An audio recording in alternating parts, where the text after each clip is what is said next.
So part of what I'm doing is to show how actually mainstream what I'm advocating really is.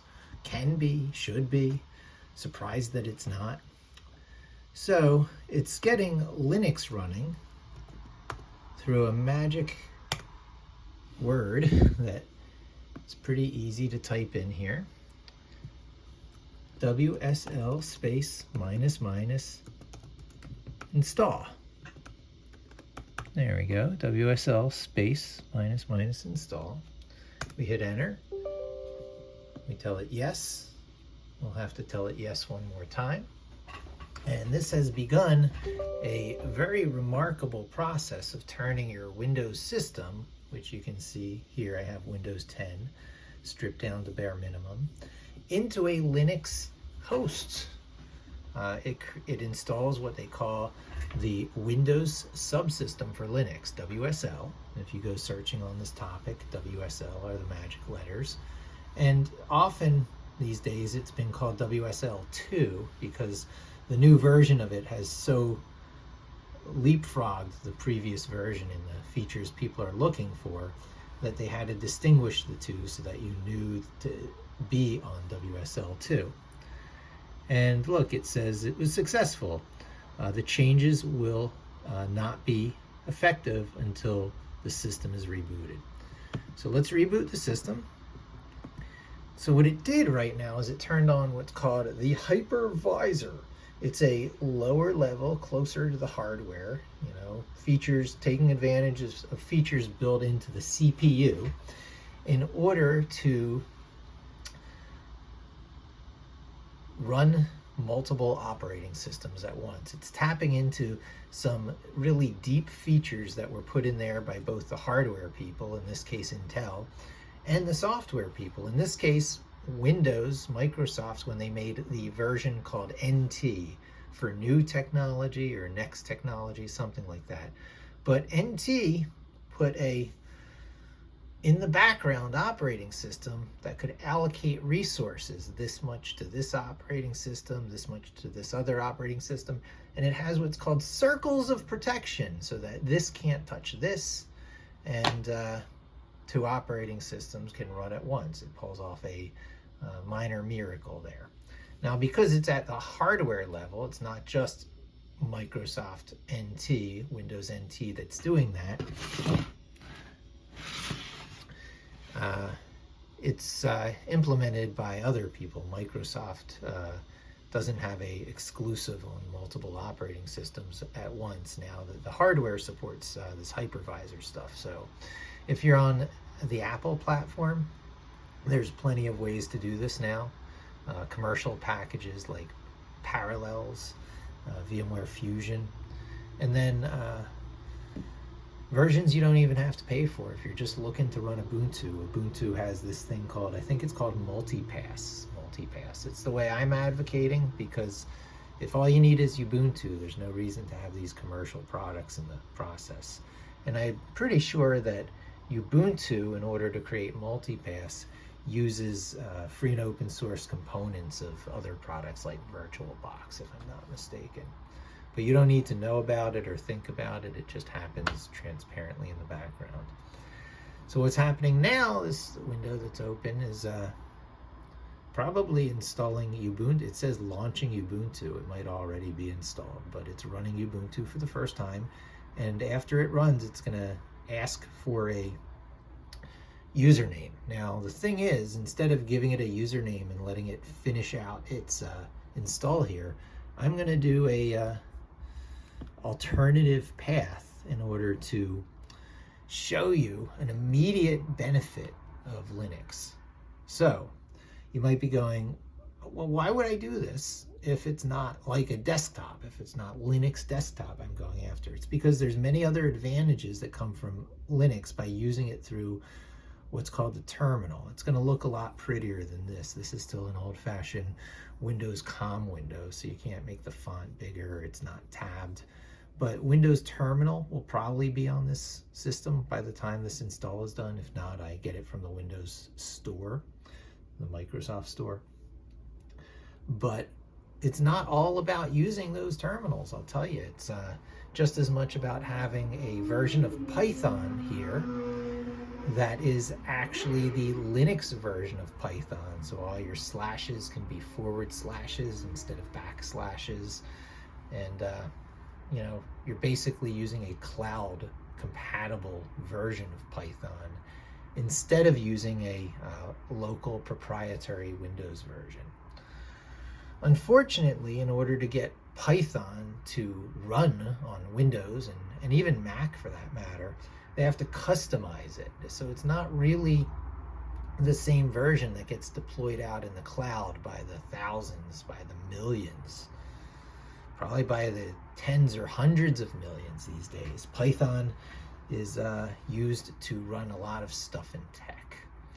And when you're working on stuff on your local computer, it's nice to be using the cloud version so you don't have to do all the little touches. And they might seem to be small, changing backslashes to forward slashes, changing paths to where resources are found. But it actually can be quite a showstopper. It can take quite a toll on you to always have this subtle anti-cloud, you know, effect in your life. So we're really getting cloud compatible Python in our system, which means it runs locally on Linux. So when you do local stuff, it's running just like it does when it's not local, like it runs in the cloud. There's a lot of ways to say this, but there's perhaps no more glorious way to demonstrate it than to get Jupyter notebooks, Jupyter Lab in particular, running locally on your system under Linux. It's quite a trick. It's a trick that I've kind of mastered over the years, and I've got an install script for doing it. So once this is done, it's taking quite a bit of time. Just making sure I don't have any input stuck in there. That can happen. I guess I'm going to get set up with Edge, E-D-G-E. First time running it on this system, so it might prompt me for stuff. Stay up to date regularly? No. And I guess you have to confirm and continue. You got no choice. And sign into Google to continue. Continue without this data. Make your Microsoft experience more useful to you? No. That means give up privacy. Confirm and start browsing. So I'll have to double check those settings to make sure I didn't give up too much privacy. We'll move that over here, and look, that's done.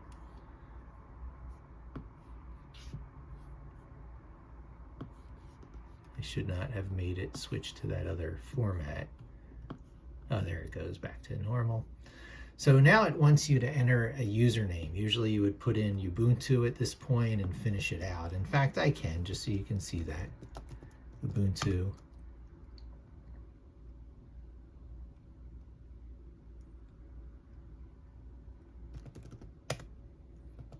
Give it a password, but you're not going to have to type that password a lot. Installation successful. Let's see if that window stays or goes. Will it stay or will it go now? And look, there it is. We're logged in as a standard user. And this is Linux. This is a Linux terminal. How ugly it looks and how scary it is the main thing keeping people from going this route. It seems niche, but these are just the necessary evils to what should be a much more mainstream path. You can just close out of that. There's no harm in that. Now, what I want us to do is see if terminal is on there. No, it's just the command prompt. That's a shame. Terminal. It doesn't install Microsoft Terminal as an automatic part of the WSL install. So we have WSL installed on our machine here, but the only way we can get to it now is through these ugly terminals. If I start typing Ubuntu, you'll see that's now available, and I can pull that up, but it's in this ugly little square here that doesn't make the font bigger when you go bigger. Control plus doesn't make the font bigger. It's an old-fashioned COM window. So the next thing you do, which you really don't have to do if you're on, and I'll get rid of this for now. We'll get back to Edge in a moment. Oh, and look at that, catching you. They really want you in the Microsoft ecosystem, right? This is a completely stripped down, distraction-free version of Windows 10, and it's almost like they noticed that and said, hey, you're not going to get away so easy. So I'm going to turn off the search bar and get rid of that attempt at that intrusive little thing. It was going to also put a little icon here you could see. But what we want to do is to go into the store now, the Microsoft Store.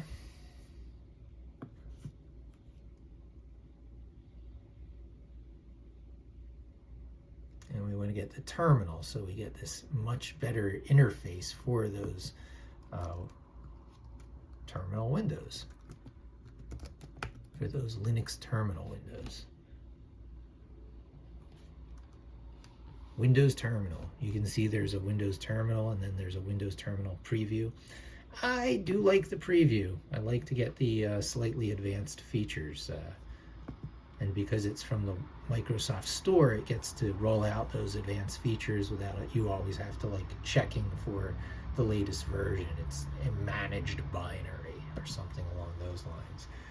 Now when I open that, you're going to see it's a much better interface to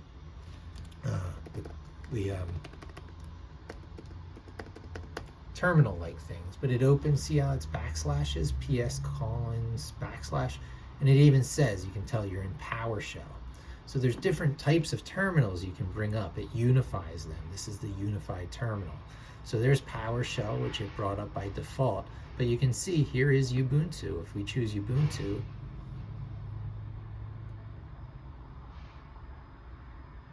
there you go. And it tells you Windows Terminal can be set as the default application in your settings, and make that bigger. And you can tell this as a Ubuntu or a Linux login because Ubuntu at desktop and some code it gave it. So we can change that host name, but we'll worry about that stuff later. In fact, when I replace this Ubuntu, it's going to get rid of that. In fact, I'll probably turn this into 2 videos. There's going to be quite a run of videos today. But if you wanted to double check what kind of Linux you were on, unfortunately, it's this weird command, lsb_release. This is a Ubuntu thing, --all. You just kind of know this stuff.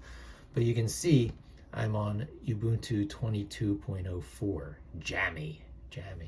So this was the big update that Microsoft did on their default Ubuntu Linux, that their Windows subsystem for Linux installs, that made me have to change my script to get back in sync with it. So this is a pretty good video getting to having Ubuntu on the machine, but I am going to close out of all of that, and on this next video, I suppose I'll cut it into one more video. I'm going to show you how to replace that with one that gives you Jupyter Lab, which is a way to run Jupyter notebooks locally, which is back-ended by that Linux, by a Linux coming from the Windows subsystem for Linux. So I'll wrap that one up here and join me for the next.